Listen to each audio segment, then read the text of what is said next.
Salut à tous et à toutes et bienvenue dans cette nouvelle vidéo où j'essaye un nouveau type de vidéo qui est de vous informer sur ce qui s'est passé au Japon pendant la dernière semaine écoulée. Alors on commence tout d'abord avec de la science-fiction ou plutôt des faits divers. Un homme a été arrêté dans la préfecture d'Osaka pour avoir poignardé un policier.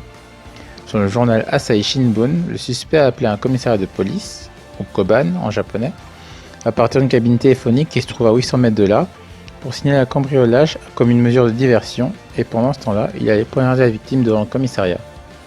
On ne connaît pas ses motivations, mais il a probablement dû regarder 3 épisodes de Détective Conan. En sport, l'équipe de foot féminin du Japon a battu l'Écosse 2-1 lors de leur deuxième match de Coupe du Monde, avec des buts d'Iwabuchi, qui joue pour le club de Kobe, et de Sugasawa sur penalty. Bon, après, qu'on se le dise, je les connais pas. Ils se sont qualifiés pour les huitièmes de finale après la défaite des États-Unis face au Chili, qui avait... Pourquoi j'ai dit Chili ? Au Chili, qui avait pourtant atomisé la Thaïlande 13-0. Ah, ça faisait longtemps que je cherchais un prétexte pour parler d'anime ou de manga dans une de mes vidéos. Finally, I had a dream. Pardon.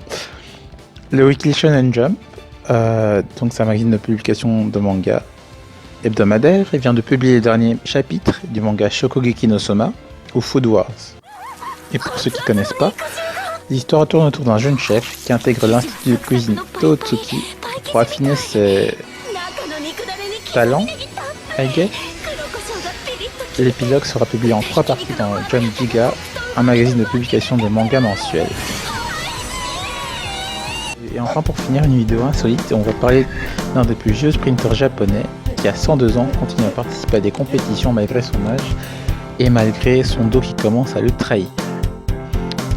Si ça ne vous inspire pas à recommencer le sport, c'est que vous êtes déjà mort à l'intérieur. Allez, à la prochaine pour une autre vidéo. Salut!